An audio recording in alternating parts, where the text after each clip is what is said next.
Sergeant Sean Sally. He is the Nerd Sergeant Neighborhood Response Team. We have Dr. Mika Goldring. She is an emergency room physician with Legacy. With us also we have Jamal Williams. He's a Service Coordination Team graduate. And last but not least, Mike Marshall, who's the Director of Oregon Recovers. So the goal of this panel is just to educate the public on the intricacies of addiction and law enforcement and how they often work together to try and help people who are suffering with addictions. But we also want to paint a broader picture on the experience that people have when they go to the emergency room and what the powers are that emergency medical and helping that and addressing those concerns of those who are addicted. And I also want to have Jamal Williams speak about lived experience and how where he was and where he is now currently, and Mike Marshall to talk about where we're heading in the future in regards to drug addiction and recovery. So without further ado, I will let Sean Sally kick it off. Okay, is this like or is this thing on? I think you just press it. All right, there we go. Yeah. All right, so as Burke said, I'm working in the neighborhood response team for Central Precinct. I'm currently the acting sergeant there. And what we deal with in the neighborhood response team is mainly livability issues, and that's always been kind of the case for each neighborhood response team, which each precinct has one. And obviously the biggest livability issue right now we have is issues with houselessness and addiction, mental health issues is probably the biggest issue that comes across our plate. So one of the key things we have in dealing with that is something called the outreach car, which actually used to be on for about 2 years. It started in 2015, summer of 2015. And their core function is to do just kind of what the name sounds, outreach out at various houseless camps, usually the very large ones that we get complaints on, and try and coordinate with people, talk with people, and try and see if they're interested in getting into housing. And so that program is partnered with what's called the Intensive Street Outreach program, which is kind of goes hand in hand with Cascadia.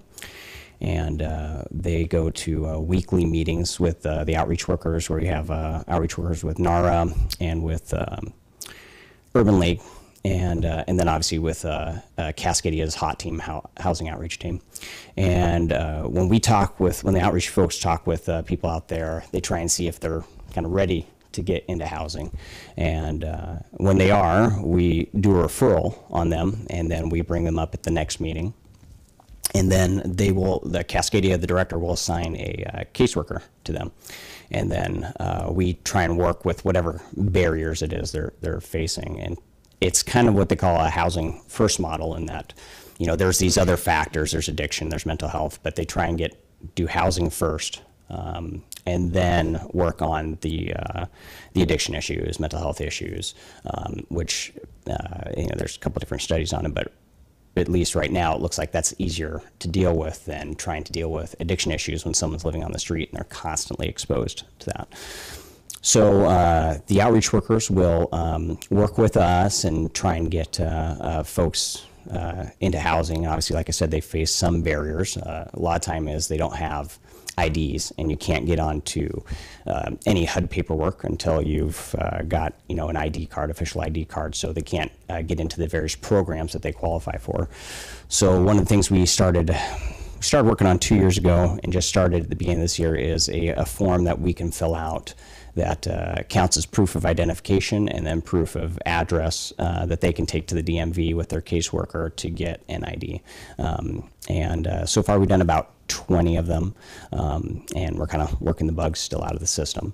But we had talked to our outreach workers, and they had mentioned that was kind of a big barrier for folks to kind of start the whole process. And it takes a while. I mean, sometimes people kind of fall off the radar, and we have to try and locate them again.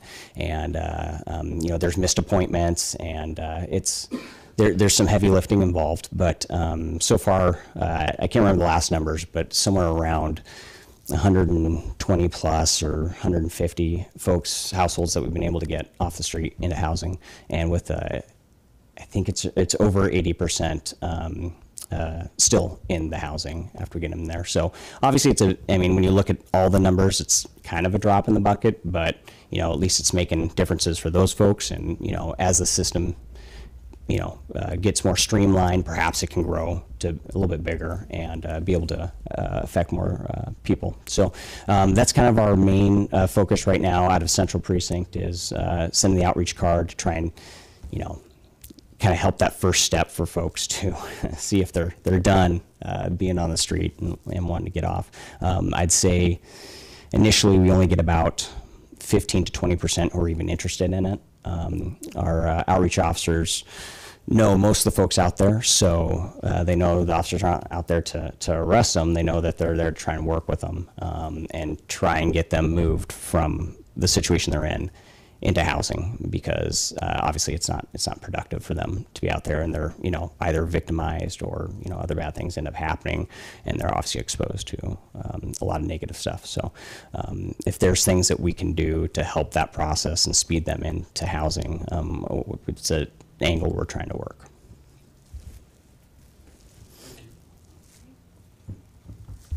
I'm Mika Goldring. I'm a physician for Legacy. I work in the emergency room. And I think I was just going to discuss a little bit about some of the positive things that we're trying to do in order to help people get into medication treatment for addiction, and then also some of the barriers that we face as well and the limitations that we face in the emergency department trying to get people the resources that they need. So one of the things is that we have moved towards trying to start a program where we are able to start dosing Suboxone in the emergency department. And for those of you who don't know, Suboxone is a medication that's used to help people who have an opiate addiction in order to get them off of opiates and to get them towards recovery. There's a lot of studies that have looked into this, and the studies show that when that medication is started in the emergency room, the patients have a much higher rate of success. And but those studies also looked at patients who were started on medication in the emergency room and also had a follow-up plan in place. And that's where we're still facing some limitations. And so Suboxone also requires a very specific DEA license to prescribe. And so we do have approval as emergency physicians to give a single dose in the emergency room, but we must file a waiver with the DEA in order to prescribe even a short-term prescription for that. That is something that our group through Legacy is applying for the waiver so that the physicians working in the emergency department will be able to do that, but it's still very limited. We can write a very short-term prescription and the patient must have follow-up in place.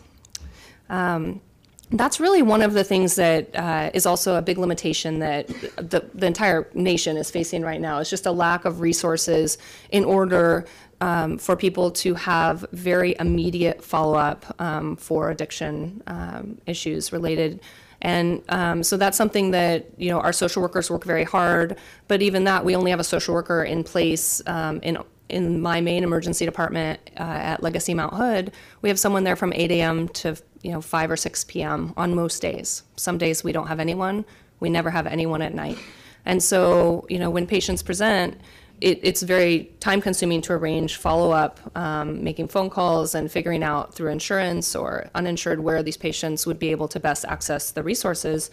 And a lot of times that resource just isn't there. And so from my perspective as an emergency physician, we're putting some goals in place in order to be able to help patients specifically with opiate addiction, since that is a really big problem that we're facing as a country right now. And so we're putting those steps in place to be able to try to improve our medical management of those patients. But the social services and the outpatient follow-up is really where we're still facing a lot of issues in terms of arranging that.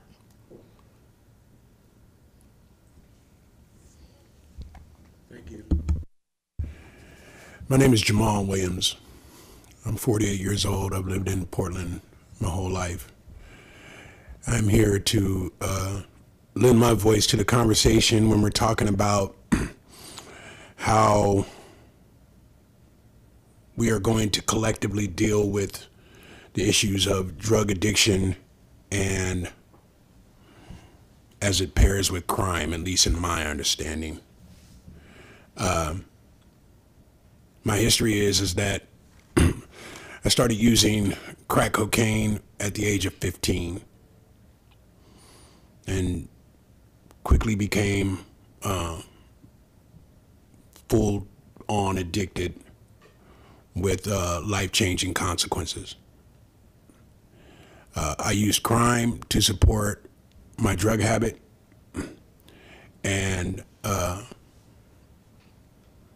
have learned over my life how to deal with those consequences, which included jail and probation and other various community resources such as treatment and other things like that. So my clean date is April 15th, 2009.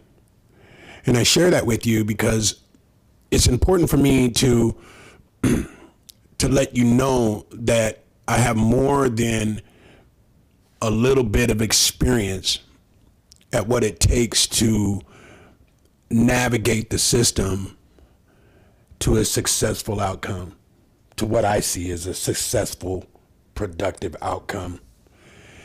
And it had a lot to do with accountability.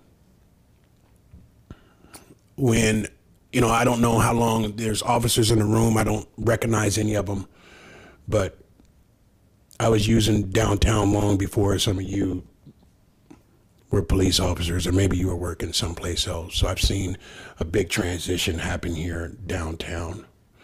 Some of the things that I see that happen, for instance, when I was smoking crack in Old Town Portland, we could never occupy a park. That was not going to happen. The police department just was not going to let a lot of us sit around in a park in the name of love or whatever protest we wanted and smoke crack and smoke weed and barbecue.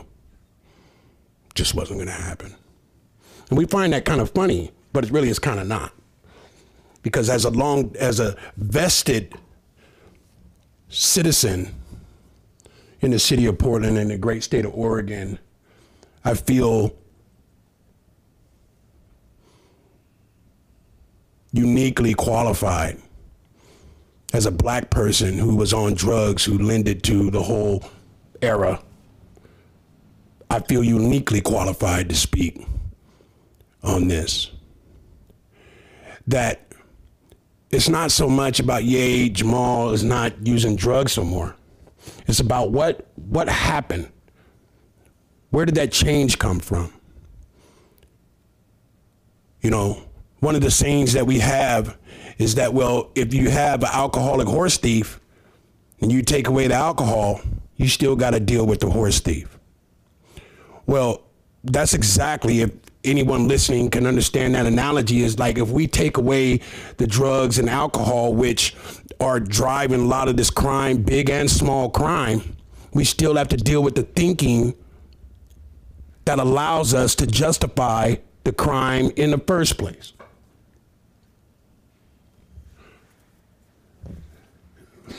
One of my thoughts about that is that as a citizen, and I assume everybody in this room are citizens of Portland, we all have the right to move and come and go as you please, shop, and deal with that.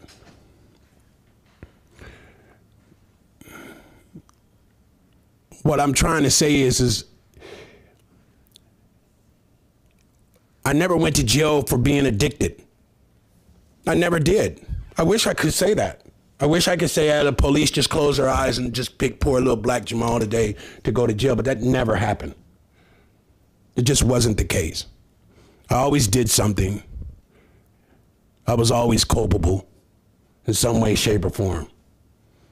So now that we have this conversation open and we're getting ready to unpack all of this, what do we say to the people who are like, well, stop jailing our addicts? Well, is it okay to urinate in front of buildings downtown?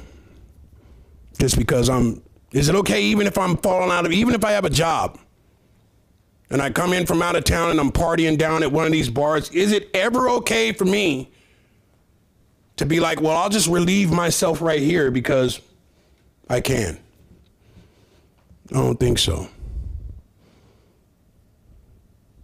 Just like it wasn't ever okay for me to smoke crack in front of those businesses. I think about, as a recovering black man in the city of Portland, in the state of Oregon, I think about how much I contributed to the stereotypical idea of people that look like me. I think about when I walk my grandmother, for instance. If I walk her downtown, should I have to be selective about certain streets I want to walk down, even in the core of downtown? Absolutely, I shouldn't have to. She should be afforded every right that comes with citizenship and not be a subject to those who might want to, who are going against the values of the city. So as a recovery person, I thought to myself, I have to fight the whole city in order to get loaded. Because pretty much, I mean, out of collective, all of us, it's not really, you know, the population isn't that big compared to the whole city. It's a lot of people who just want to fight the city to get loaded and do what they want to. So I'm here to talk about what worked for me. It was cognitive. It was a time to sit down and intensely focus and challenge the thinking that went along with the addiction. It's not just the outward symptoms, it's these things that have become habitual for some of us. So I'm not here to bash the police. I don't know anything about that part, right? I'm pretty passionate about the part that I believe in, though, right? About what worked for me.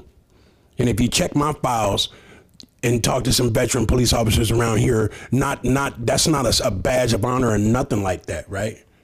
But I wasn't supposed to be sitting here today.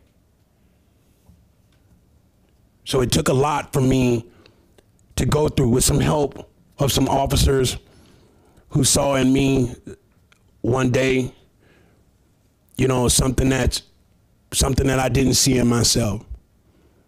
But it also took a city that empowered people to hold me accountable in such a way that I would get the message of sink or swim. So I'm encouraging those who care to let's not get too far away from the idea that yes, we are dealing with the disease model of addiction, but we also have, as a city, each and every one of us, no matter what our capacity is, doctor, the police officer, the construction worker, all have a responsibility towards holding each other accountable to our conduct. We don't need, let me just say this in closing, that we all have the right to walk through the city with peace and dignity. And if we are going to hold ourselves as dignified citizens, what does that dignity look like? Thank you. Thank you. Thank you, Jamal. I'm Mike Marshall, and I have the honor and privilege of serving as the director and co-founder of Oregon Recovers, which is a statewide advocacy organization. And our mission, quite simply, is to transform the current fractured and incomplete addiction recovery system in Oregon into a recovery-based continuum of care which recognizes addiction as a chronic disease requiring a lifetime of management. I'm a person in long-term recovery, which for me means I haven't had a drink or drug in 10.5 years. I was a daily drinker starting when I was 11, and I finally gave that up when I wanted to focus exclusively on my crystal meth addiction, which lasted for about 10 years. I got into recovery because I come from a place of extreme privilege.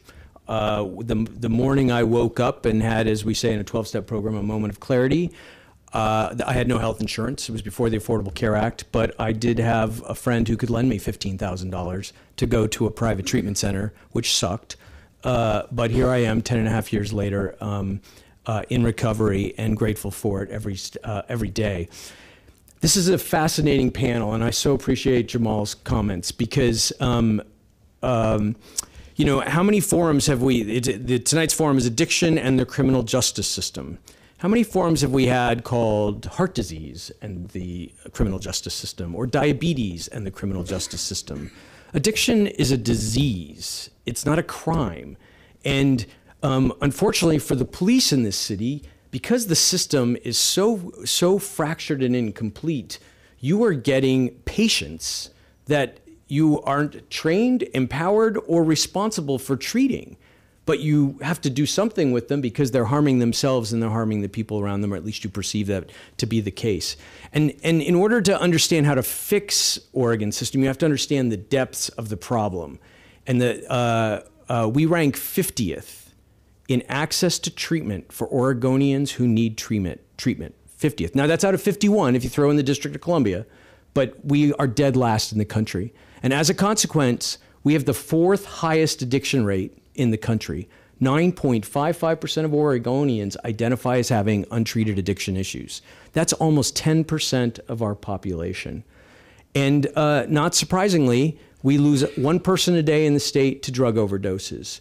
But as much as the opioids are a problem in this city and across this state and across this country, they only account for about 50% of the overdoses. Meth is the other half. But guess what? We lose 5 Oregonians a day in alcohol-related deaths. 5. So that's 6 people a day, which is about 2,100 people a year. Now, compare that to many other diseases. At the height of the AIDS epidemic, and I'm a gay man, so I am not here to diminish the impact or the severity of the AIDS epidemic, but in 1994, at the height of the epidemic, Oregon lost, I think, 362 good people to that epidemic, 362. This year in Oregon alone, we'll lose over 2,100 people to the disease of addiction. So what are we doing about that?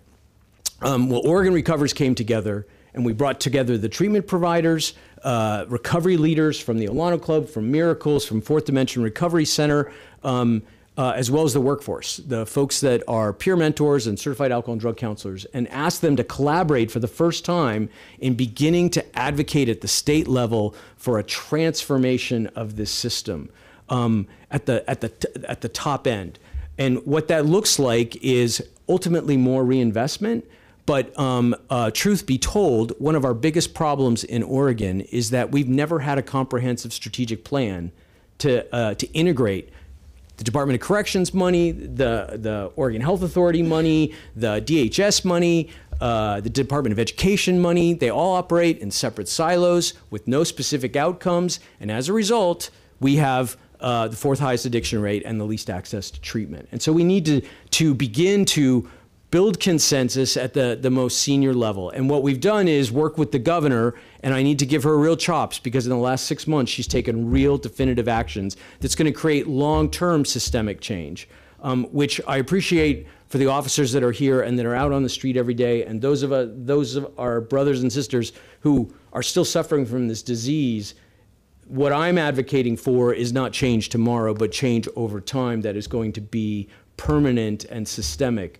But the goal is to develop a strategic plan and empower the Alcohol and Drug Policy Commission at the state level to do that. And then once we have that plan, take it to the legislature, get it implemented, and odds are we're going to then have to argue over more money in the system.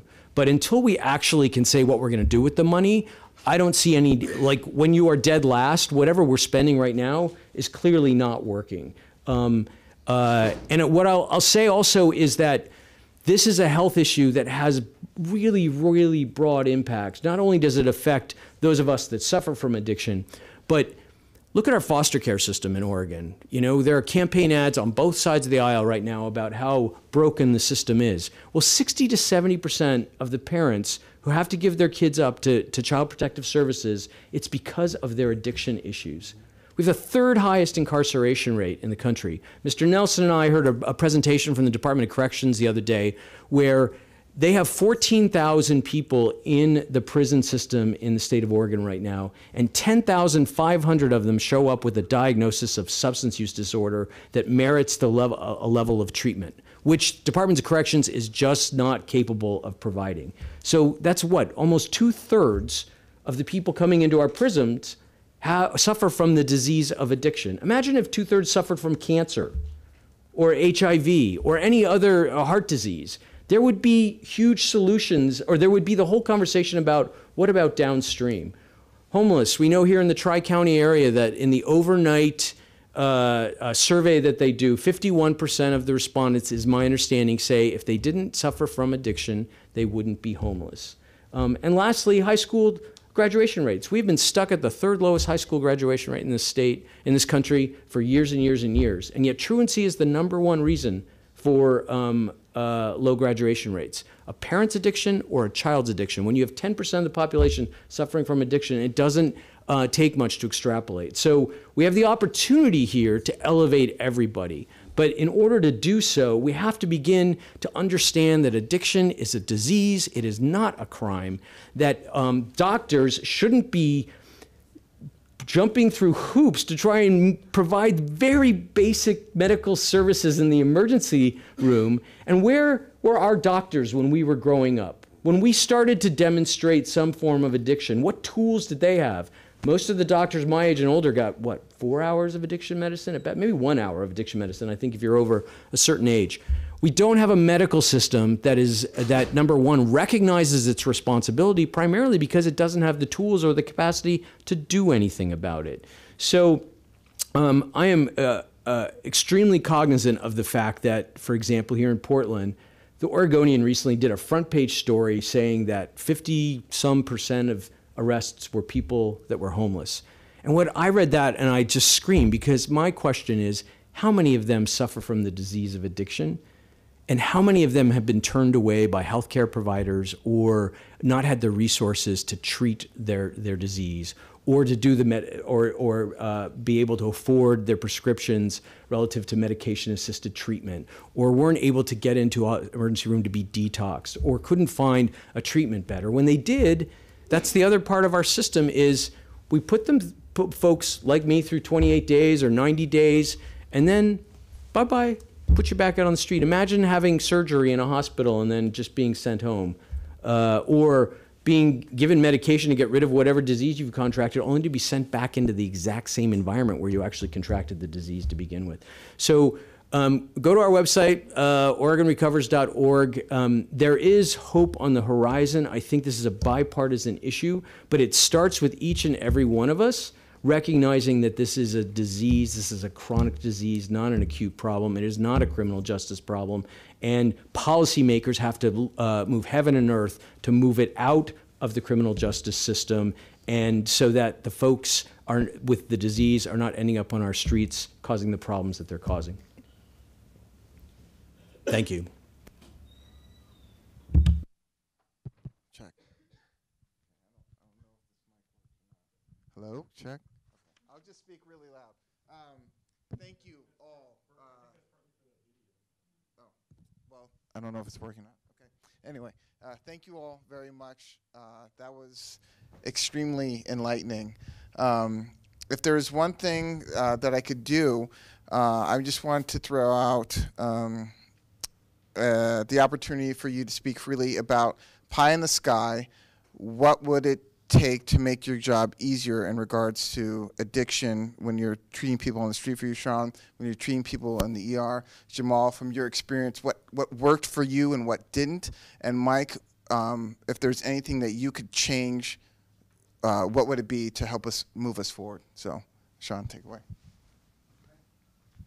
So I guess, so obviously when we're dealing with addiction, it's going to either come in two parts. Either it's based on a call we're getting somewhere, it's a crime we're dealing with, and we determine, hey, this person's doing this crime, and what fuels it is the need to be able to feed this addiction. So that's one aspect. The other aspect is, on the outreach side, where we're talking with someone and they let us know that they have an addiction. So in a perfect world, when that's identified on the latter scenario where we have our outreach folks out there contacting people. I guess in a perfect world, it'd be nice to be able to have a course we can send them on right away where, hey, if they're willing to engage in some sort of treatment program, a path to be able to send them down, someone we could contact to get them out there, maybe even a project respond type model where we could have someone come out and contact them right away. On the flip side, obviously, we have where the criminal justice system comes involved, where crimes occurred. Just as a sidebar, I had a serial car thief who would steal a bunch of cars, do a bunch of car prowls, and on an interview, I remember him saying, because heroin was his thing, and he would do about 20 to 40 car prowls a night to be able to fuel his particular addiction. And so obviously that's going to have a massive impact on the criminal justice system. So on that side, I believe there are a couple things in process right now. There's McJERP and several other programs to try and do treatment. And I'm sure you could probably say the treatment's great, but the person has to want to be engaged in it. And if they don't, if they're not there, whatever their line in the sand is, I think it's pretty tough to get it to fully work through. I think they have to get to that point where they want to engage, they want to get better. And I think that line's probably different for lots of people. It just depends. But yeah, so.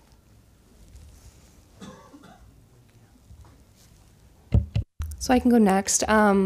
If we're talking pie in the sky, really best case scenario, I would say I often see people in the emergency room who are at a very low point in their lives. And there's a lot of space for intervention at those times. And we do screen all patients that present to the emergency department for substance abuse. So that is something we've been doing for several years. At least Legacy, I'm pretty sure all of the local emergency departments do this. So the triage process includes questions related to substance abuse. So we are able to identify and at least discuss the issue every single time a patient over the age of 18 presents to the emergency department.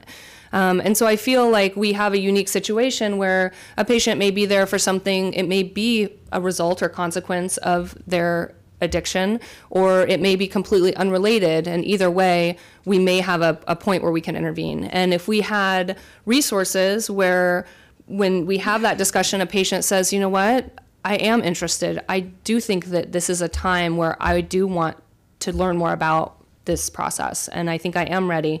If we had the ability to intervene with those patients and actually provide them with the services that they need, it would be amazing. I mean, we would reach so many people. That is the biggest problem, is that the resources don't exist that I need. So when I have a patient at 2 o'clock in the morning and they want help, and we have patients sometimes who come to the emergency department just because they want help. They want to face their addiction. They want help with the chronic disease that they have, and they have not been able to get help thus far. I have very little to offer them, honestly. We have Hooper, and that's a great resource for patients, but they have very limited resources in terms of the volume. I mean, we're talking a large volume of people that have this disease and that need help. And at most, I can give them a list of places. If they're extremely motivated, they may call and likely get turned down from a lot of places that they're looking for help, just because numbers-wise, we don't have what we need to serve our community. So I think pie in the sky, if I could actually screen, diagnose, and offer an intervention to patients who are really needing an intervention and need help, and just had a place where I could say it's 2 o'clock in the morning, you know, like the Cheers van that we used to have, you know, like someone would come to the emergency department, pick the patient up, and drive them or transport them to where they need to go to get help. And that it's open 24 hours a day, 7 days a week, and that they have counselors and medical providers and support people there to help people in that first step. So that would be my pie in the sky.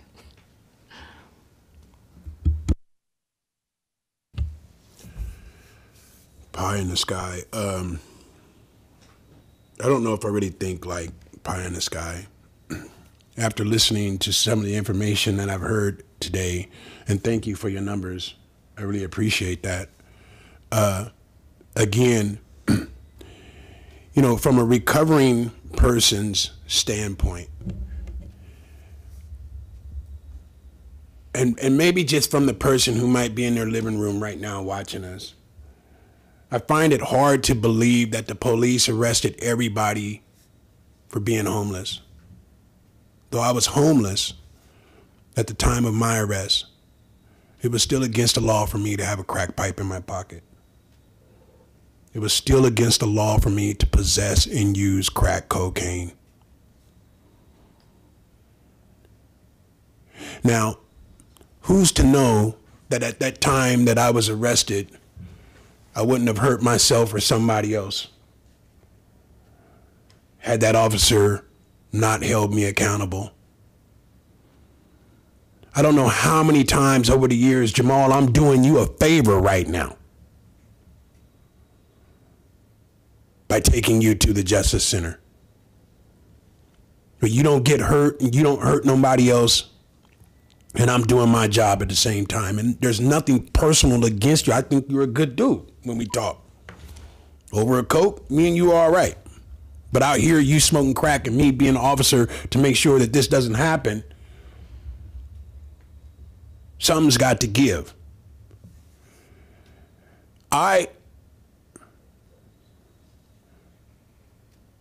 What I would like to see are treatment programs that become effective at dealing with the whole addict.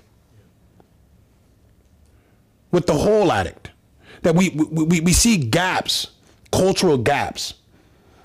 You know, one of the things that I like to say about this is I've never had an opportunity to be here in this building with this conversation. But what I will say is that last year when I went downtown to pass out hand warmers during the Christmas week, I did not see homelessness.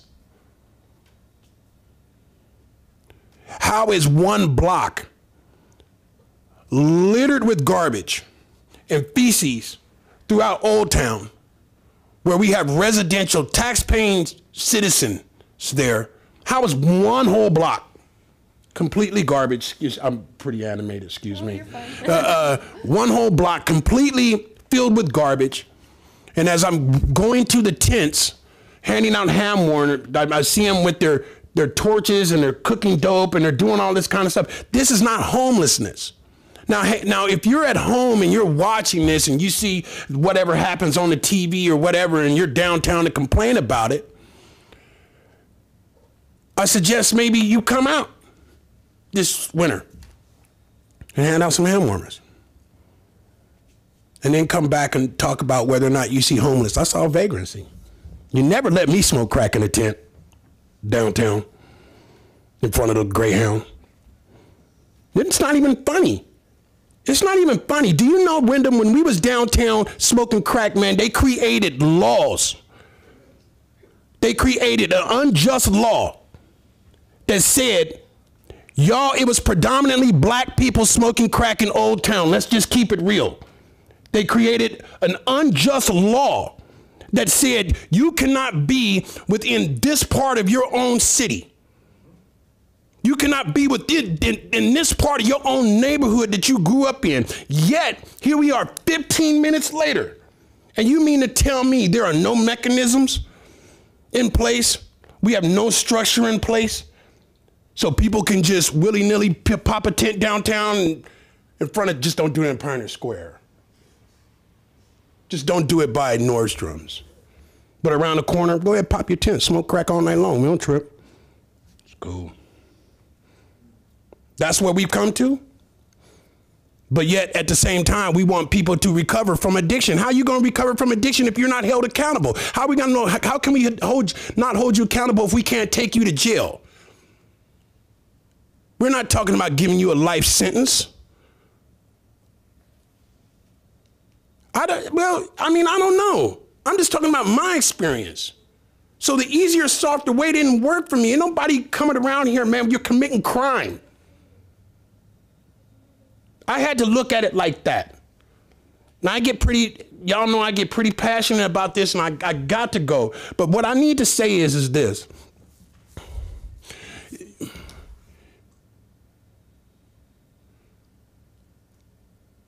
Addiction is not a crime. Homelessness is not a crime. Breaking in cars is a crime. Shooting dope in McDonald's bathroom is a crime. It's not a violation. It's a crime. It's a real crime. And though we can show justice and talk about why the crime was committed, we compare that justice with law. It's about accountability. You're held accountable as a doctor. You're held accountable as a police officer. I'm held accountable at my job for safety and whatnot. It's time to stop. It's time to find a treatment center that works with some cognitive restructuring paired with some other stuff and get our citizens back on track and not allow. One more observation. I work in construction, so I got a lot of men and women who travel in from the rural areas to work in the city. And all we talk about is the cesspool of homeless camps. But I'm telling you that I've been to them. And my honest opinion is that we ought not allow any more of that, and that we allow our police officers and our service coordination team and our doctors to have meaningful discussion, purposeful discussion with real outcomes about how we are going to deal with this culturally. You know? Understand that, just because you might not see color, that don't mean that black people don't have specific issues to be dealt with around here that some of y'all that don't look like us don't even speak to. It's important. That type of thing. Because I think it all plays a huge part into why we're not seeing the outcomes. We're throwing so much money at the issue, but we're not seeing the outcomes, right? And somewhere there's a disconnect, and so thank you for my time.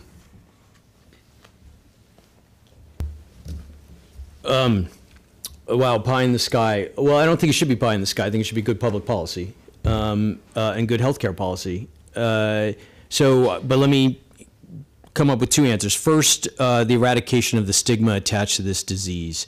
In many cases, Sergeant, I think that's what kept a lot of us from getting treatment. Was we didn't want to, you have to raise your hand and say, I'm an alcoholic, and with that comes a whole bunch of stuff. Way more stuff for Jamal than for Mike Marshall, right? Just by nature of the fact of our skin color. Let's be really clear about that. On top of there being tremendous stigma, there's incredible racist aspects of that. In the course of my addiction, I was pulled over by the police 3 times over a 20-year period of time. Each time I talked my way out of it.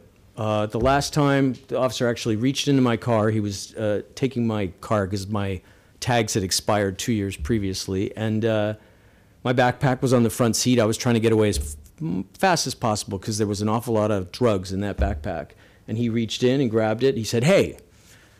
And I turned around and he said, "Don't you want this?" And he handed me my drugs. And if I looked like you, that would not have happened. There's just no way. And so the application of, the stigma is tremendous across the board. The application of that stigma is unbelievably unfair, isn't the right word, but unfair.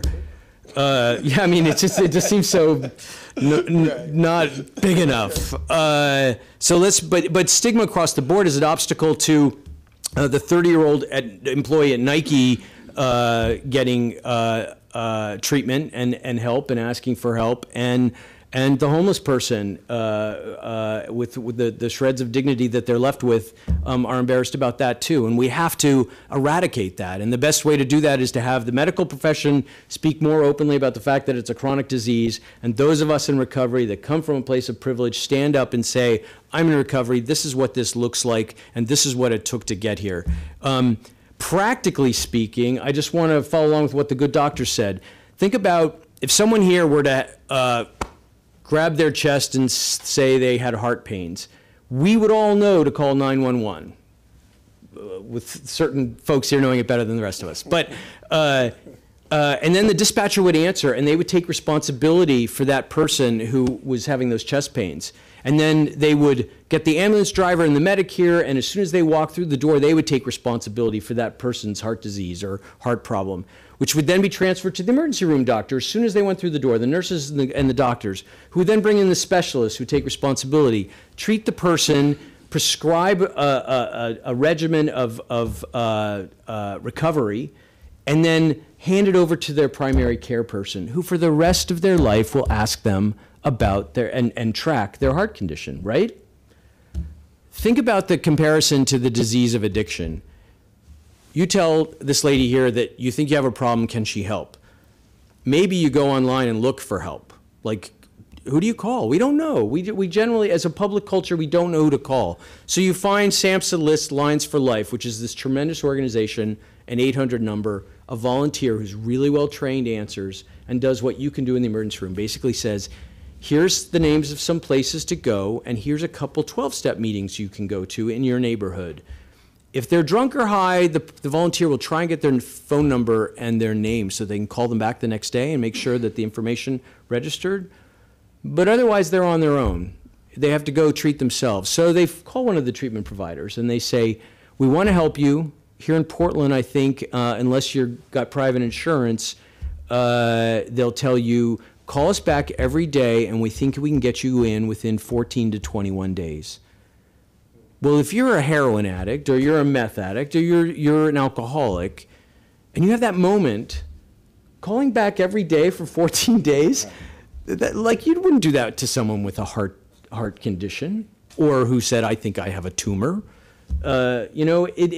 We have a system, and then let's say they get into treatment or they finally get a bed, this happens, and they're like, oh no, but you need a detox first. Well, many of the treatment providers are not aligned with a detox center. If there is in fact a detox center, I mean, Portland's great, compare it to anywhere else in Oregon, and there is virtually no alignment. So all of a sudden you lose your bed because you continue to use, even though you called every day, but you need a detox first. And then maybe you do go to treatment, and as I said before, we then send you out into the world. We have a couple terrific recovery centers here, but they don't have peer mentors like you're describing, which is if a treatment provider could say, hey, we're releasing 3 people next week. Will you send peer mentors over to begin a relationship, bring them to the recovery center, help them figure out which cognitive therapy meetings, whether it's refuge recovery or NA or AA or crystal methamphetamine, whatever program is going to speak to them, help them and be a part of their life for the first year of their recovery. That continuum of care is not pie in the sky. It's actually pretty practical and it's really cost effective, but it doesn't exist anywhere. And it's because we have not looked at this as a chronic disease requiring a lifetime of recovery management. That's my pie in the sky idea. Okay, let's open it up to questions.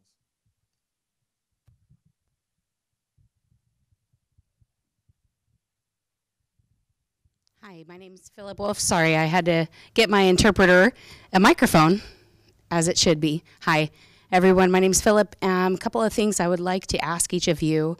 Comment first. Thank you, Mr. Marshall, about your white privilege point about recognizing how the impact is and how much of an impact it is, and just identifying the fact that there is such a disparity. White privilege has been one of the very first things and steps in the whole legal issues that we see in this city. So 6 to 9% of meth addicts in the city have become recovery meth addicts. So, but again, the opioid issue in the United States and the amount of deaths from opioid addiction is extremely high. And so I'm familiar with the numbers, and I appreciate those details, Mr. Marshall. But the things that we were talking about as far as the homelessness, mental health, and addiction being the top three, and lack of housing being the top three concerns. But if we unfolded each one of those issues, but when they pertain to police officers, and when they apply to the police officers, when the police officer comes in with a badge and in uniform and has weapons on their belt, it can tend to disrupt the cooperation. It can cause a distrust issue. So I have a story, July 15th, which I will never forget. It was my birthday this year, unfortunately. What happened was I saw a police officer speaking to a person laying on the street, and was yelling at him, asking him questions, actually kicked him with his boot several times. So I approached the police officer and said, "What are you doing?" And the police officer told me that this man was shooting up on the street. So I told the policeman, I don't see any drugs on him right now. He's not shooting up at this moment. He's looking at me. I can see his pupils are not dilated. Did you record that, or how did you see that? Well, the officer decided he was going to leave the situation. So he just left, and I felt like I called him on that point, that he can just be assuming things like that. You know that there are homeless camps because, of course, people who are having mental issues and different crises. There's been a problem with police officers with deadly force and extreme use of force. In the last 20 years, the numbers have been increasing, and so we're looking for collaboration. Historically, there have been very little efforts made, and so that it makes it a very sticky situation. But as far as the judgment, the terminology, the cesspool word that's been used, you know, and of course the PPA, the union, they have used those exact words in speaking about Portland in the media, which is damaging it reinforces the stigma that you were mentioning. And so that is clearly a problem here in Portland. So my question for you, the police officer, Mr. Sean, Randy, so you were talking about not knowing whether or not, if that person's high or drunk,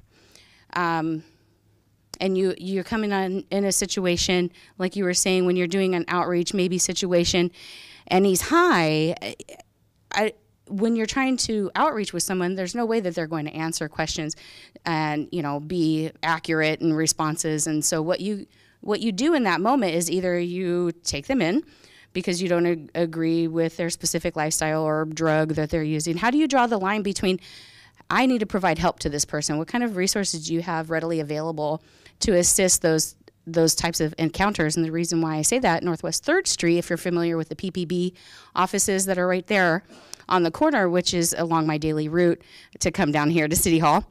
I take 3rd Street all the way out there and then turn right on 4th Street. Anyhow, I people watch typically on my walk there. Well, there was a houseless individual out there by PPB, and I typically see this woman. She's been there for maybe 4 years now. She's got no shoes on. Her toenails are overgrown. Her fingernails are dirty and overgrown. Her hair is a mess. She clearly has some sort of mental health. I can identify at least that much. There's some sort of mental health thing going on. So right outdoors, right inside the PPB, I entered the building and I said, is there something you can do for this person out here? And they said, well, you know what? We have nothing we can do. If they don't ask for help, we can't help them. She's been there for 4 years.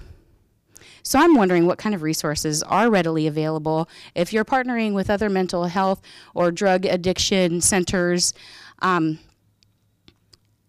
it would be important to find out. I think that's the reasoning behind my question, if you're able to handle that. Thank you. Thank you for the question. So I believe the first one was, what can we provide to folks who may be high or intoxicated on the street? And so usually if we think someone's high or drunk, we have a couple options. Obviously, if we think alcohol is involved, we have Cheers or Detox as an option. If someone's high and we believe it's a medical issue, we're going to get the AMR involved. We're obviously not going to try and do any meaningful outreach if someone's not comprehending anything we're saying. So we're going to treat it, and I can really only speak with my experiences and the folks that I've dealt with on the street, is we're going to treat it not as a criminal issue. Obviously, unless someone's currently in the act and we're watching them shoot up, that's a different story. Then you have a PCS charge. But if you just know this is the aftermath, someone's already shot up, they're high and they're visibly high, then you're going to have to approach it from a medical standpoint, which is, at least everyone I know, is how we deal with it. On the flip side of what we can offer folks, it can be very tough. We've run into quite a few folks who, there's obvious mental health issues there, and we will do that outreach. We'll try and say, hey, listen, we can get a social worker out here to talk. And we don't even have to be here at the time. We can have them come out and meet you out here. And like I said, we only get about 15 to 20% of the time that we'll have someone take us up on that offer. And we can't force someone into that. A good example is we have a gal downtown who, for a while, believed she was a princess in Russia. And there was no convincing otherwise, and we did our best to try and get her into housing. In fact, we even had housing lined up for her, but she didn't want to engage in the process at all, and we obviously can't force someone to get involved in social services, so it's a... You don't want to, or you're afraid to because your position, you're an officer, if she's not wanting to because you're an officer? Not necessarily because we're an officer, because we've actually had it where we've had our social workers go out and try and do that convincing. But it might look kind of bad if we're trying to drag someone with mental illness off the street to then go into housing, and there's issues there with that. Anybody else have any questions? Dan?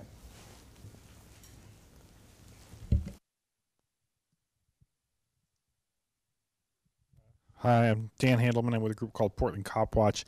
And earlier this morning, City Council was discussing, and I don't know if you even know that this set of forums came under the rubric of the Department of Justice agreement between Portland Police and the City of Portland. That's the genesis of how these forums came about every month. So the body that's going to take over for having discussions with the community about what's going on with police and mental health. The PCCEP got inducted this morning by the City Council. But one thing I noticed is that a 3-word phrase that only Philip used here so far tonight didn't come up at all at City Council this morning, which is the phrase use of force. And use of force is one of the things, I'm glad the officer made mention that you don't want to be dragging somebody across the street because it doesn't look good. But there are plenty of instances where police have used force and deadly force, as Philip said, against people who have mental health and addiction problems. And I know I'm not alone in thinking that we want to see an end to that. And I think that's a big issue. I'm very interested in hearing a little bit from Jamal, though, too, because for years we've been hearing about the, and thank you for talking about the drug-free zones, by the way. That was a big issue that we were very opposed to for the years that was in place. But that the service coordination team, my understanding is that basically you get arrested over and over and over again. You get to the top of a list, and then the police say either you're going to go do jail time or you're going to go into recovery. Was that your experience? And do you think that that having the police involved in that program, it sounds like it worked for you, but do you think it might be better to take the resources that we're throwing at police and make more recovery programs available so that people don't get arrested over and over again, and at some point they can just voluntarily go to a recovery program? Thanks. Thank you for your question. I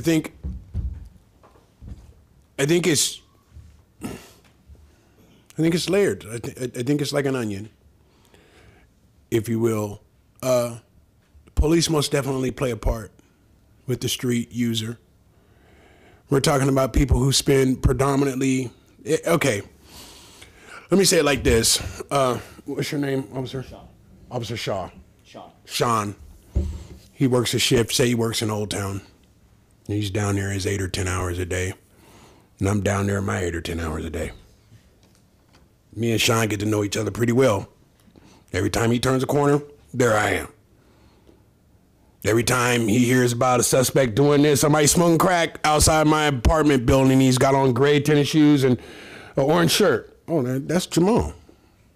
I just saw him a minute ago. So the police have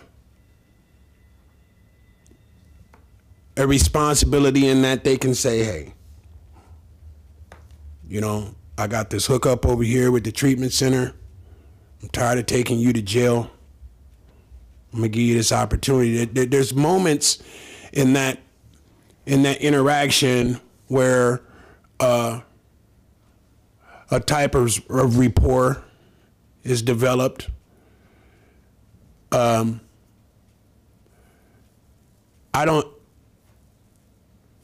think the police should have more to do. Actually, I think it's, yeah, I'm just gonna say this. I just think that it's not, I don't want to teach young black men to be adversarial to the police officers. That's exactly what I'm not here for, right? So I'm telling my sons, and I have 3 sons, right? So I'm telling them that when you speak to the police, you look them in the eye and you speak with purpose and determination, and you be clear about what you're saying. Now, I get to do that. You get to do that. But if I'm on dope, I don't really get to do that. Especially if I got dope in my pocket. So that report, I mean, we have to, you know,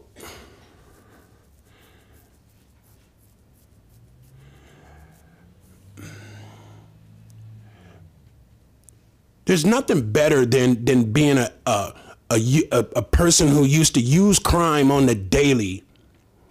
And sometimes when you get to a place in your life where you've been able to transcend that a little bit, and then you see that officer in the store buying a gallon of milk, and you make eye contact, maybe you don't speak, but you get the nod like, I see you. And guess what? It's not on those terms anymore. You know, or you run into a situation like this where you're not looking over your back or something like that. We need our police. We don't need our police to be shooting black people needlessly. We don't need them to be getting frustrated and shooting homeless people who have mental health disorders needlessly. But I think we ought not, in this conversation, right, confuse the point of this conversation with that whole other conversation. It happens. Black people get shot. People get shot all the time by police. Unarmed people get shot all the time by police, white and black, all across the nation, every day. But what we are talking about here, though, is not how bad that is and how messed up that part of life is. We already understand how messed up that part of life is. But I'm on a solution-based conversation. I don't know about anybody. I didn't come here to bash the police and talk about, poor me, I'm black, they picking on me because I want to smoke crack. I swear to God, man, I ain't never been picked up by the police if I wasn't smoking crack. I don't know nobody who has. I absolutely don't. I wish I did. I wish I did. I know it happens, man. I know it does, and I'm not here to absolve the Portland Police Department of their cultural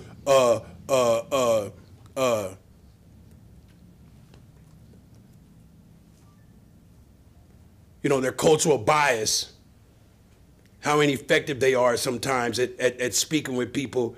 However, right, I think that with training and some treatment that deals with stuff from that perspective, we are gonna be able to see the kind of outcomes that we want to see. You know, but first, because I don't work in the field all day, I'm banging hammers, so I don't have really ready numbers and all that kind of stuff, right? But what I can tell you is that when the addict is in that part where they can't get anymore, it's like planting a seed. You know, I speak in analogy, so you got to disturb the soil a little bit. You got to move some rocks around. You got to get dirty a little bit in order for that seed to get planted. So when that pain is at its greatest about that addiction, that's when the best decisions are made. Is when that pain was at its greatest. I can't get anymore, and I'm going to jail, and I'm going to be sick. Well, damn, while you're here, why don't you go talk to the service coordinator team so we can see that you don't get sick anymore in jail? How about that? We love that. How about you get an apartment? How about I turn you on to some people that really will give you a job?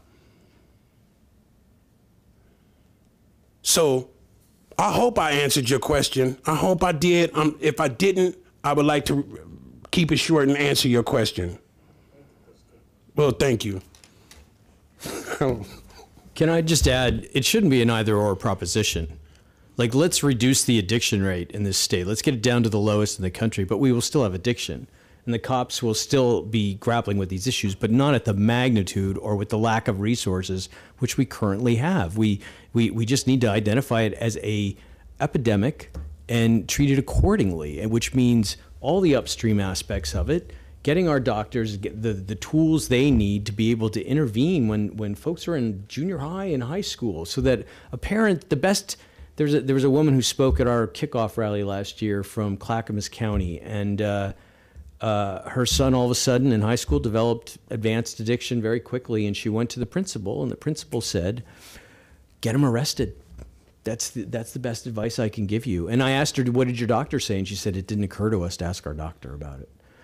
So they sent their kid out of state. They sold their house. They got rid of their cars. They had the means to do it. That's not a healthcare system. So it shouldn't be an either or proposition. We need to give everyone the tools, parents, other people in recovery, doctors, nurses, the police, the tools they need to grapple with the consequences of this. But we need sort of a massive investment up front to balance the scales, precisely.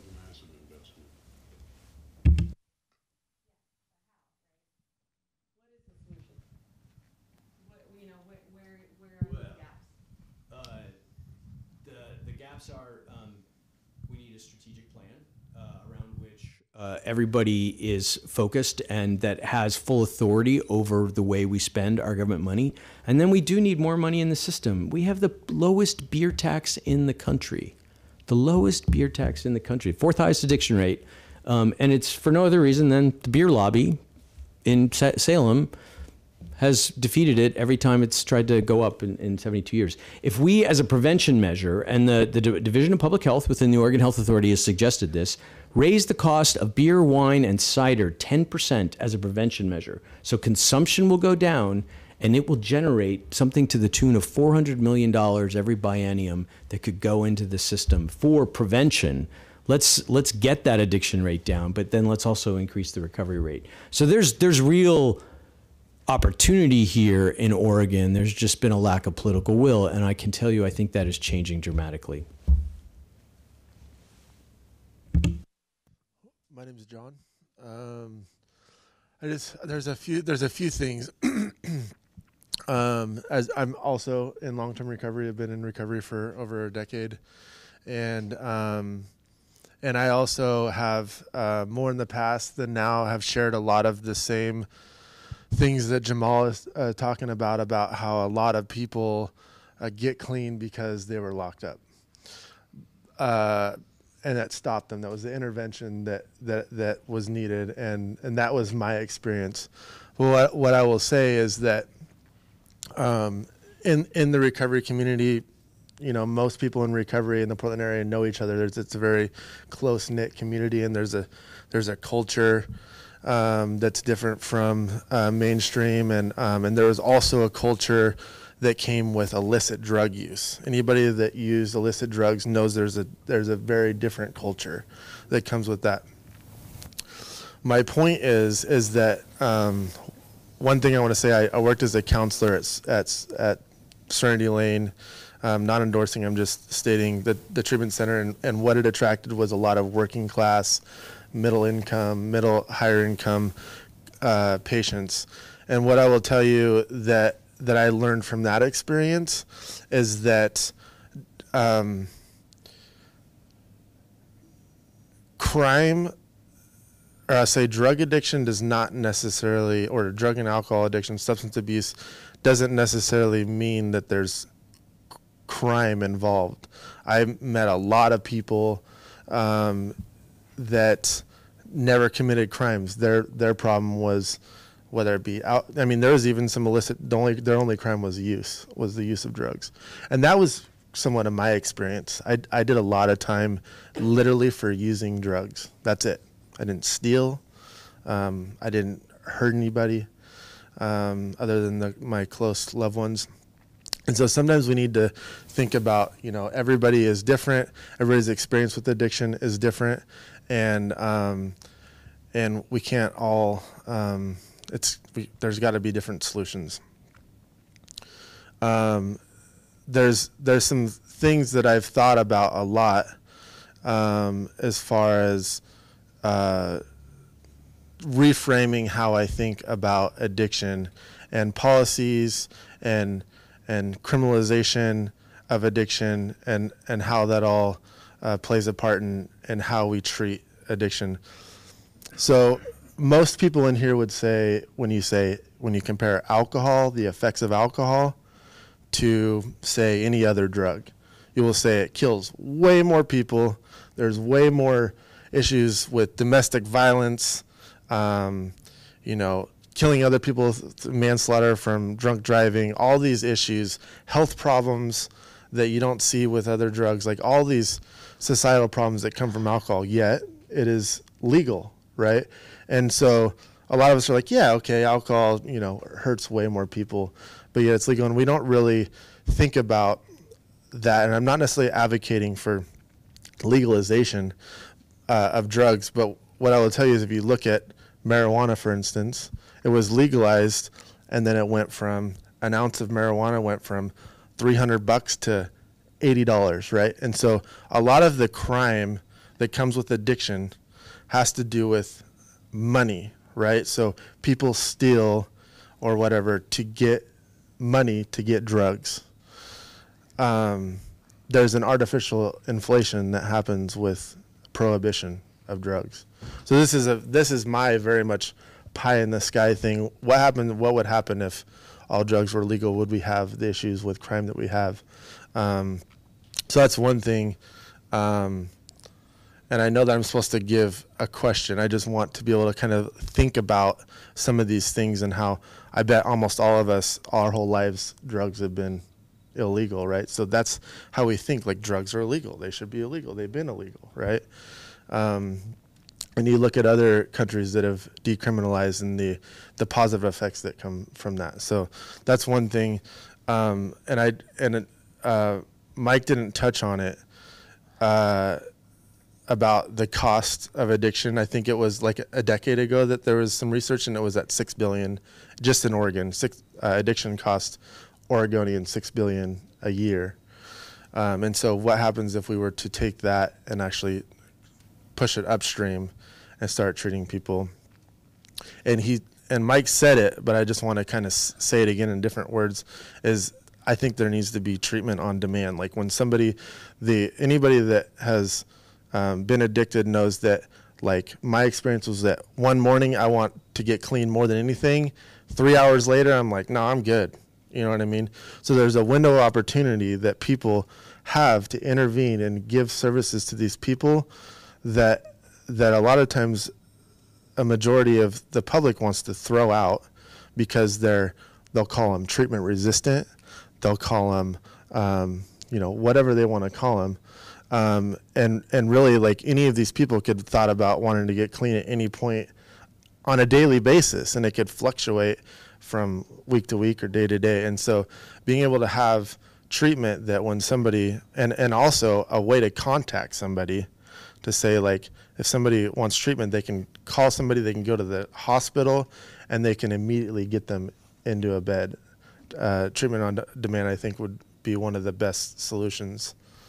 So I know I'm supposed to ask a question. I don't think I'm going to, but I just wanted to kind of give my input on that. John, I wanted to ask you, when you talk about the criminalization of addiction, what does that mean to you? I think locking people up for only the use of drugs. That's what I think about. If somebody commits a crime, that's a different story. Then people are getting in trouble for the crimes that they're committing. That actually, we'll call it. I think the use of drugs is kind of like a victim of possession of a drug is a victimless crime, right? That in itself. Once the person starts doing other things to support their habit that hurts other people, that's where the line is. I can't. I want to give it to you like this. I grew up in Northeast Portland. All my family lived in Northeast Portland.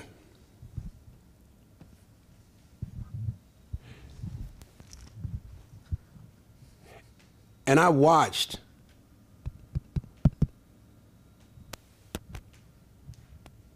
for a long time how my drug dealing and all of that helped give my community away.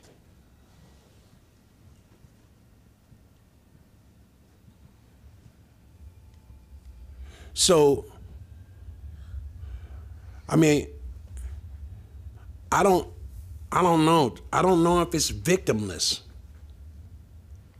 I don't think that I want to, at least me personally, I don't want to get away from the idea that if I'm buying crack from the gang member that's standing in front of somebody's grandmama's house who might be scared to come out of her house because she sees us buying and selling crack, and she doesn't know how dangerous that is because she doesn't do anything like that, how is that a victimless crime? I personally had to get to a place in my life where I saw myself as somebody who was accountable to something bigger than me. I mean, if you ask me, I would say a bunch of times, man, he should have got probation for that move. Maybe, I don't know. Maybe he would have did good in treatment. He asked for treatment, they didn't give it to him. In those type of situations, John, but I cannot sit back, at least, and think to myself that there's no crime on the books for addiction. There's no crime in the Oregon books for addiction. It doesn't exist. Does not exist in word and text. It says possession. That's exactly what it says. And all those little instances, leniency or going to the prison or not, helped me forge a way through, gave me enough time to sit down and think about what I'm doing. We cannot get away from that part. We cannot move away from that because that piece of accountability is our leverage towards change. That's our leverage. Time is leverage. That's what we have in our country is time. We don't take your cars, we don't take your nothing, we take your time because we know your time is what you can't get back. You can get your money back, you can get your cars back, you can get your girls back, you can visit your kids again. But if I put you in jail, if I threaten you with 5 years, 2 years, 18 months, 6 months in prison, you will not ever get that back. That is our leverage. And I want most to leverage all the people, man, not to use dope, man. I can't. I've lived here my whole life. And if I drive through my city and I look and I want to take grandma out for a walk, She's spooked. I'm not doing it, Jamal. I'm not getting out of the car. This is unacceptable. And the reason why I go in so hard on it, John, because when I was smoking crack down here, there's a lot of black people down here smoking crack, man. You know what I'm saying? They went out of their way to make sure our black ass was in jail.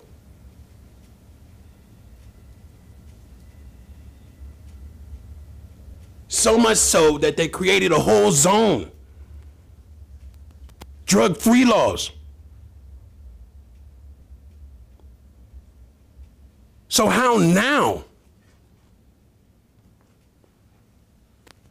We've gone from drug-free zones to you can pitch a tent and you can't come into my tent? Is that really the rule?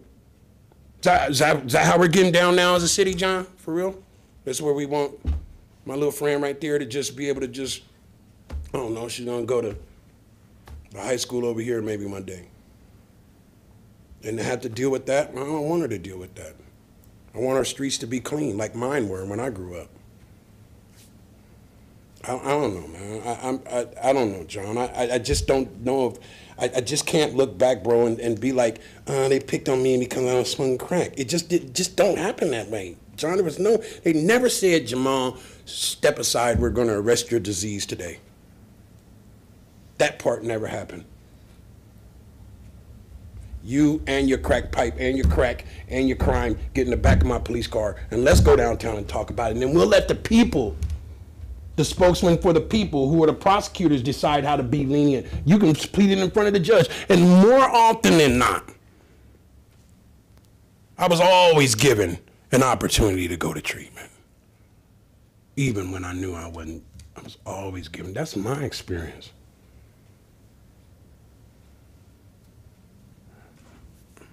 So I want our people to get help. I want our officers to be more compassionate. I want our doctors to be empowered. I want our treatment providers to be empowered. I want all of us to be empowered, but equally so. You know, we're not talking about your whole life in prison, but 20 days ain't gonna hurt you, man. 20 days ain't gonna hurt you, man, for to stay in prison long enough for me, Emily, or you, or somebody else to come in there and talk to them about going to treatment. That ain't gonna hurt at all. If you want to, you can go back to using.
by balance of skills, by empowering everyone, I don't want an officer to get frustrated when they can't do the job that they trained to do.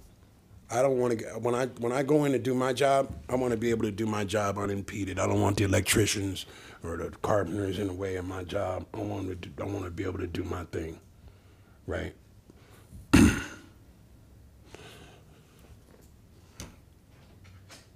But it starts at that top level mayor's office. We delegate our authority to him. He delegates it to the chief, so on and so forth. But these folks right here, in my opinion, each sergeant on each shift, there should be somebody there who's competent, not just qualified, but competent enough to deal with some of these extreme mental health cases, that the situation can be contained in order to effectively do your job and effectively help the citizen transition into a different place. Before the meeting, we were talking about bias. We were talking about bias, right? We were talking about the difference between the way you get spoken to and the way I get spoken to by the police.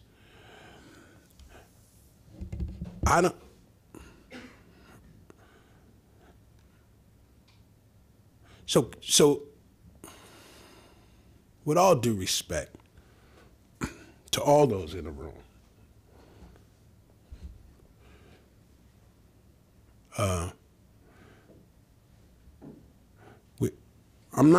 I'm not teaching my young black men any poor me, I'm black type of nonsense. So first of all, we learn how to get out of our own way. We teach ourselves how to get out of our own way. So that means understand what posture is. Understand what a concealed carry is. Why you, if you don't, just the simple stuff like that. You don't have a felony, you're 18 years old, or you're 21 years old, no felony, but you want to pack a pill. Why not just go get a concealed weapons permit like the more responsible people do? Why you got a gun and you don't even have a felony? You can go get a gun type of thing. So we learn how to get out of our own way. So that way, when he does run up and he does say, man, why you got that gun? You can pull it out and be like, because I can have one just like you can have one. That's why I got the damn gun. And leave it like that. But have something to stand on, right? As far as this thing between me and the police officers and the rest of the young men and women, believe it has to do with posture. It really does. If we can teach them posture, but they're trained, didn't somebody here say it happens without, I thought I heard that. Somebody said, training kicks in. No, that was a whole different thing, sorry. Sorry, I was at the meeting before this. Anyway, they're trained to do it a certain way. And you talked about they have guns.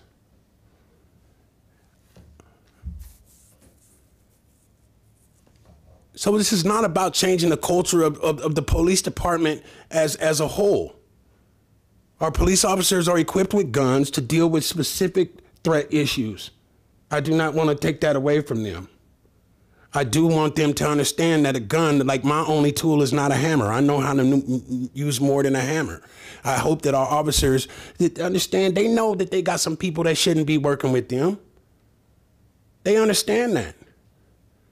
But just like I understand what it means to belong to a union, though, too. Do you? Right. So that we both understand that just because my boss might say something about me or whatever, he's got to jump through some hoops to get me up out of my job to mess with my bread and meat. Likewise, we can't really just come and say, oh, well, that dude broke ranks the other day. He pepper sprayed the wrong person, firing, lose his career, take his life away, uproot his whole life. We can't really do that as a people. We have to afford him the same type of courtesy and not criminalize his mistake and kick him out of force like we're asking them not to do us. But at the same time, when the police ride up, that is not the time for me to act like I want to fight. I can be visibly frustrated, right? I can be frustrated. I can have my feelings, but it's not the time to fight, man. It's not the time to fight. The time is probably to calm down and be like, yeah, I'm pissed off, officer, but we don't want to fight today, type of thing. I could go on and on about it, man, but all I'm saying is the police and the guns on the police officers, it's a whole separate issue than addiction and the criminalizing of addiction. We can't go and change the whole Second Amendment and the whole part of our country that makes us uniquely us. What are we gonna do? What are we gonna do? Just tell our police, whatever, man, y'all just go let them do whatever they wanna do. Don't do nothing. That's not going, I don't want to see that, man. I don't want to see that.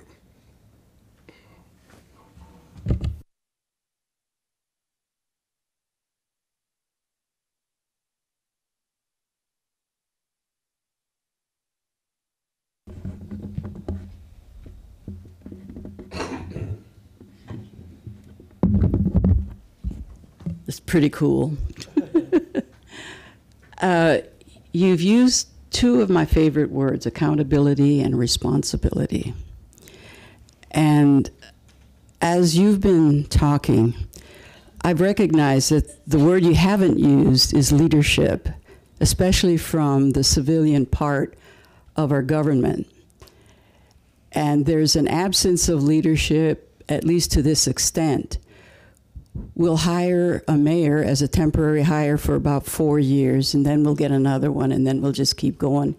And they can postpone problems indefinitely if they so choose. So as I've been listening to you, I thought about something that I heard at the National Association for Civilian Oversight of Law Enforcement. That's my bias right there, is to get civilian oversight. I'm having a hard time with that civilian oversight part. But while I was at one of the conferences, a community organizer, very much like you, kind of same size, shape, vibe, spirit, all that, spoke about something that happened in Watts. And it was in cooperation with the LA police.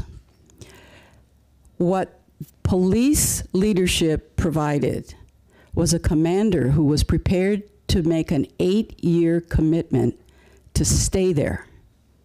They must have given him merit pay increases so that he wouldn't promote himself out of the job. But what the community decided, so this was community leadership stepped up.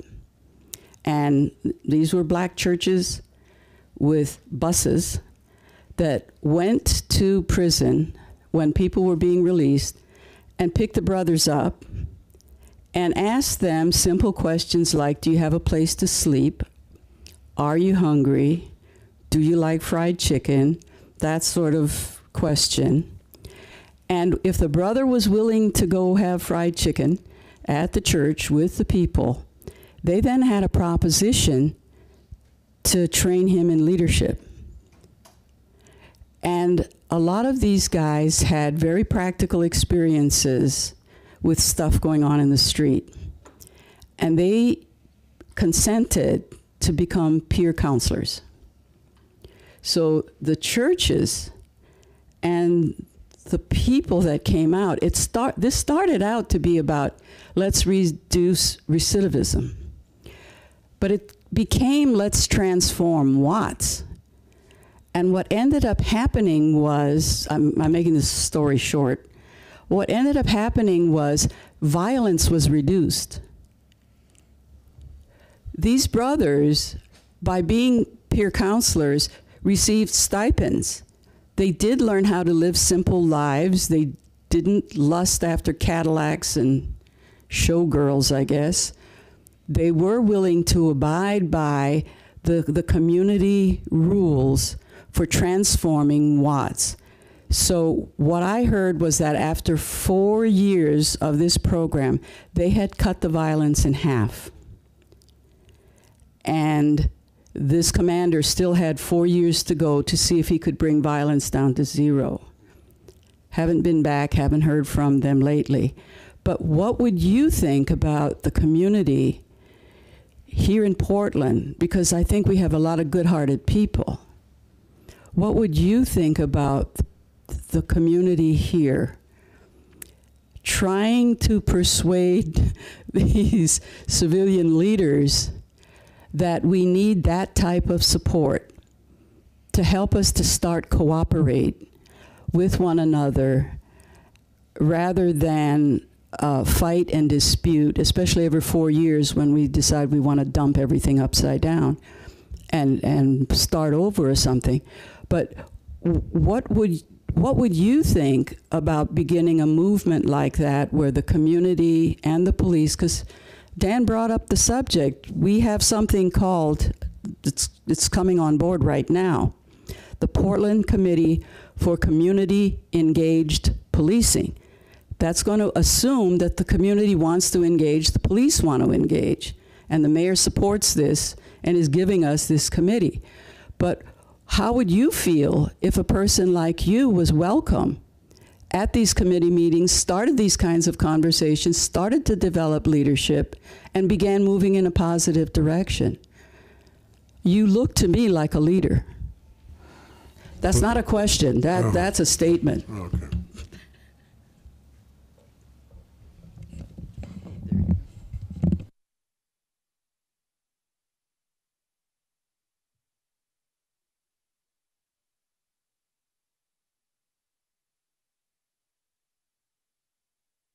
I'm sorry.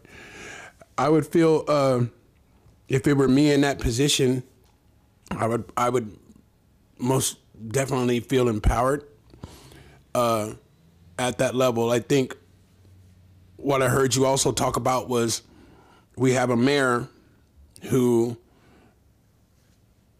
either does or does not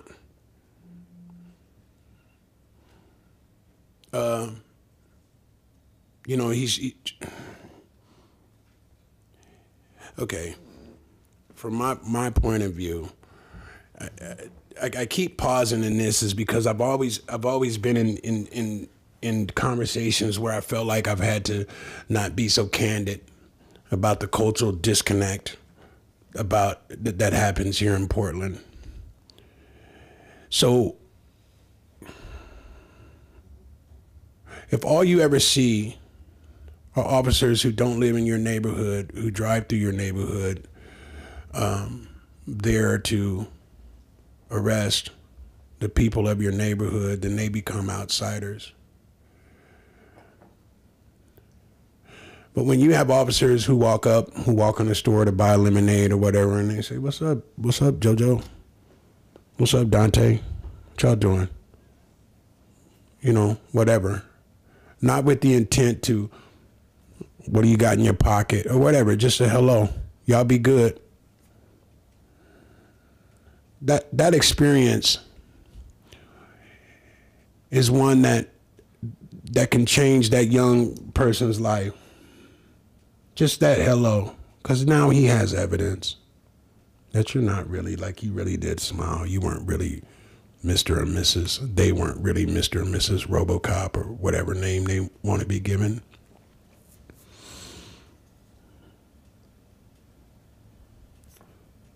But there's Portland's racism is real.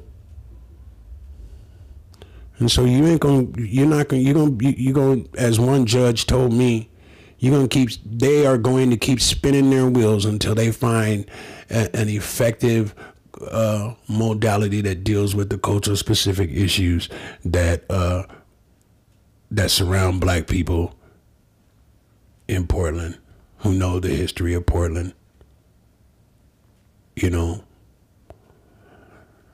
So you're gonna have to get officers who are willing to do that. And I don't know what that looks like because I'm not there when I hire them. I'm not there when they train.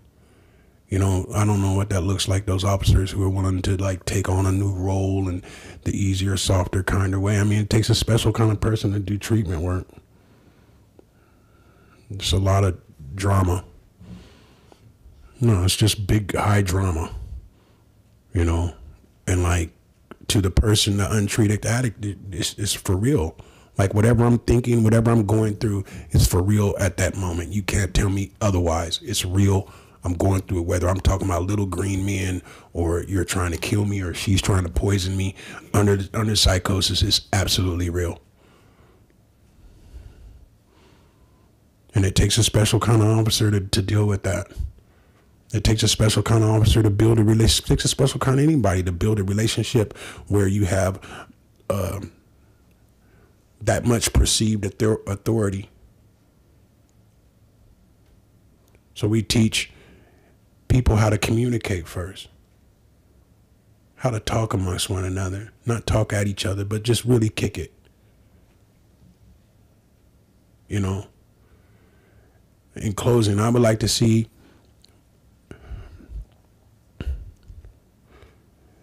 I would love to see the officers of our Portland Police Department hang out, plain clothes.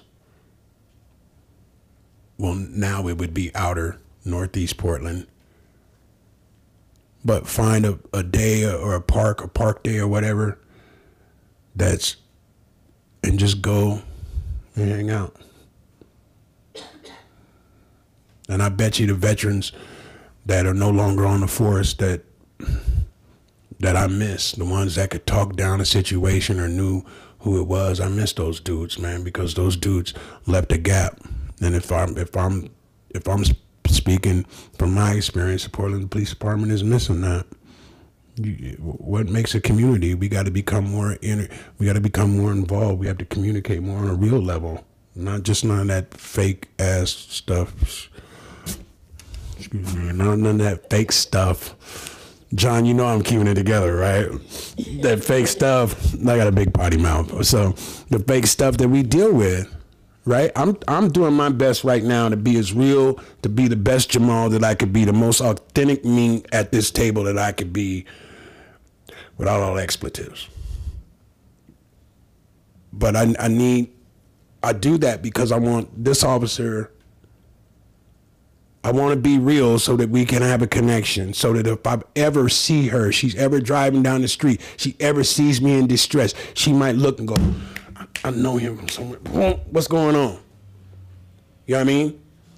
I might say, man, my son is fighting over here. They tripping or whatever. I need some help, but don't kill him.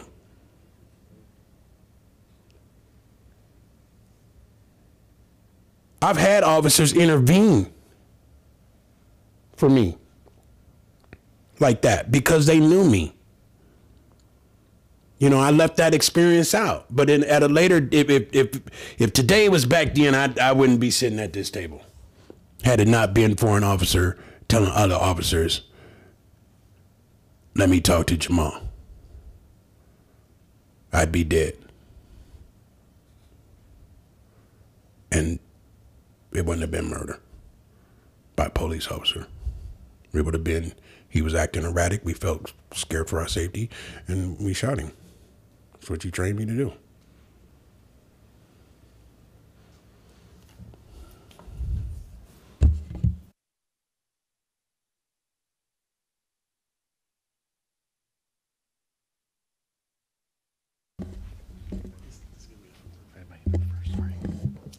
I'll give it to you next. So I'm not exactly sure who I'm addressing this to. I'm still Dan with Portland Cop Watch, but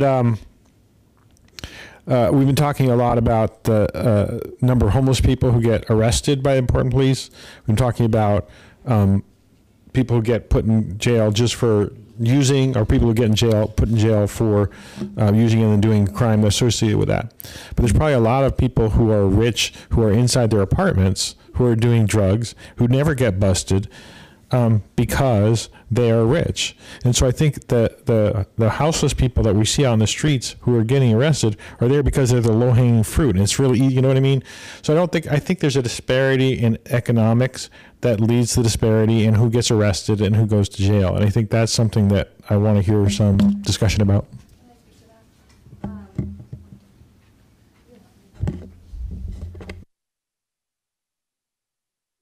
So I just want to speak to that in that we were discussing, Mike was discussing that really what we need is to be able to reach everyone. And I think that one of the issues is that we don't have a 911 for addiction. And I think that's a brilliant idea. I mean, if there was a number like 211 or 411 that you could call and you could immediately speak to someone who could give you resources over the phone without having to be arrested, without having to seek care in an emergency room that's overflowing with patients who need medical care, who have acute issues, to help you with your chronic issue. I mean, this is absolutely what we need, is a localized number, access point for everyone. Those people that are privileged, that are sitting in their homes, most of those people have the financial means to actually attend detox and attend addiction services, but they still, when they get to the point where they want help, they don't know where to go. And so, we have to address it from every point, from the folks who are houseless, who don't have the means to even seek care because they're fulfilling their basic everyday needs of food, shelter, that's the last of their concerns for the day. But we have to figure out how to help those people. We have to figure out how to help the people who don't need those resources, but who need help for their addiction. And I think that until we see it that way, as this is an emergency, this is a crisis this is underlying, this disease is affecting every single person in the state of Oregon. I don't know a single person in my private life, in my position as a physician, who has not been in some way personally affected by this problem. I mean, it affects every single person. And so, looking at it from a global standpoint of how do we get an access point where every person has access to whatever we've decided as a community, what services we think are most effective, what services we think are medically indicated, what services we think, we should designate our financial, budget towards.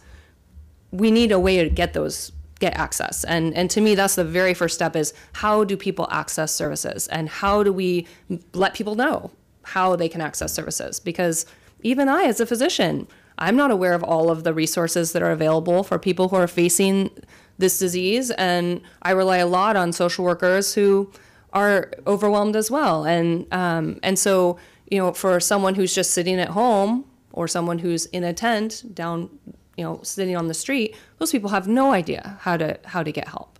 So that's just my thoughts on that. Can I? Oh, sorry. Go ahead, Sergeant. So yeah, Dan, just to kind of build on that, I don't think you're wrong in the point that, folks who have a house, have an apartment, they're not immune from committing these same crimes. I mean, I was actually interviewed for that article that Rebecca did. She used my quotes, I don't know why. But one of the things I was fond of saying was that, hey, if we all lived in glass houses, there would be a lot more calls, and a lot more folks who lived in houses would be arrested for crimes, because we'd all see what's going on. And the problem is, I roll around with two of these. I got two cell phones. Everyone's got a cell phone somewhere.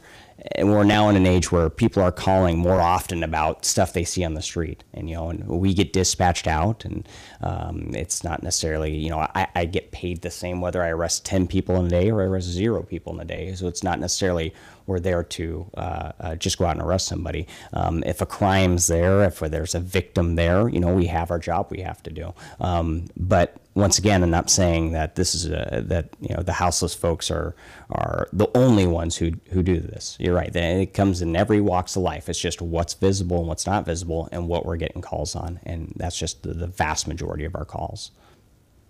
I also want to just to build on both things that were said.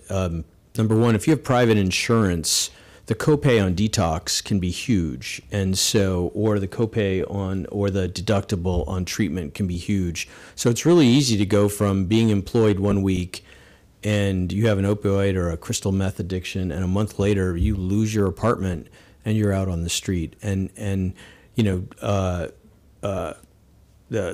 houseless population in Portland is disproportionately people of color, but this is Portland, so there's an awful lot of white folks out there as well. And I would be really curious to know how many of them leaped over the public healthcare system that started with private healthcare and then their addiction just took them out to the street. I'd also be really curious to know how many of them are from outside of Portland or even outside the metropolitan area where the lack of infrastructure and training for addiction recovery is profound. And so they come here with their addiction because they can get services at some level, or they think they can. So it's a very, it's a real integrated, challenging process that isn't that difficult to imagine and fixing. We know treatment works. We know recovery support works. We know what prevention programs work. We're just not investing in any of them. And we're spending money without saying we want to reduce the addiction rate, we want to increase the recovery rate. Well, it's sort of like building a house without a blueprint. What do you end up with? So we can change that, but it takes the political will to do it. I have no idea why people get to sit in their homes and do what they want to do and other people on the street get caught. You know?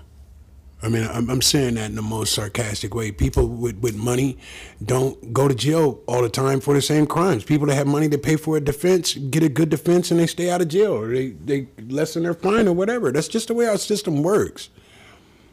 And in my opinion, when we talk about the accountability model, it's less about what Johnny did and more about what my part in it was. If I'm holding myself accountable, I don't have to worry about what Johnny's doing over there. Johnny could have said or did whatever. Jamal, what did you do? And what was your part in it? And once I'm able to more identify with that piece, right, then the less reactive I come to what's going on around me and more in tune to what's going on inside of me, where all my decisions come from. Right? So I have to be able to change my thinking about my position in life. Right? Is it poor me, I'm a black crackhead? Absolutely not. Absolutely not. If I continue to lead with that thought, imagine the dark pit that I would be stuck in. If I continue to lead with the thought, I live in the Pacific Northwest, it happens to have a lot of white people in it. Poor me. I'm going to be stuck. So in my part of the conversation, when I'm talking to people who are in treatment, I'm talking to young men in treatment, period, black, white, otherwise. We're not falling back on any of them excuses about what happened to me and poor me and all that sort of kind of stuff and the people and the man and all of that. We're not doing none of that. No. We're not doing none of that. What part of that is going to help you get to paying your bills? You know that landlord does not care about none of that. That's how we talk. Learn how to pay your rent. Learn how to buy a room. Learn how to get yourself out of a tent, off the street, and be a productive member of this society. I think ultimately, even though we may disagree on processing here, I think ultimately we would like to see every Portlander dignified house, correct? So all we're disagreeing on is on process, right? So we talked about crunching numbers. If I drank beer, then I'd probably be mad. Why are you punishing me? Because he don't know how to drink his beer. Why do I got to pay 10% more? Because these guys don't know how to handle their own stuff. Why am I fitting the bill?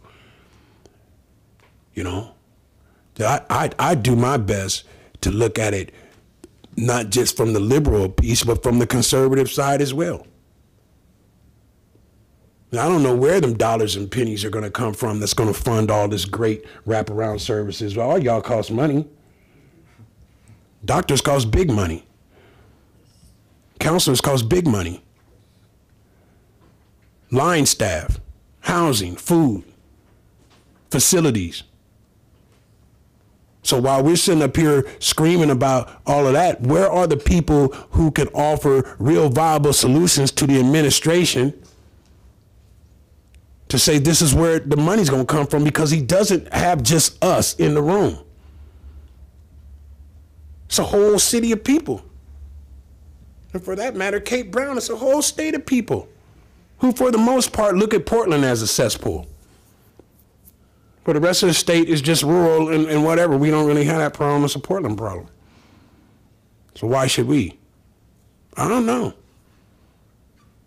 I have no idea. But I'm done handing out money on a park bench type of thing. I'm done doing that. You know, so why people get to, I guess they get to use dope in their house because they keep paying their rent. Once they stop paying their rent, they'll be outside like everybody else.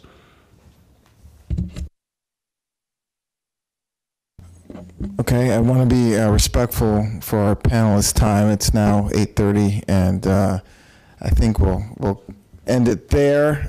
Thank you, everybody, so much. That was really enlightening. I think I already said that, but I learned a lot today, and I really, really want you to know how much I appreciate your time and sharing everything with everybody who's been watching. So, Mandy, did I leave anything out? Okay. Without further ado, we are convened. Thank you.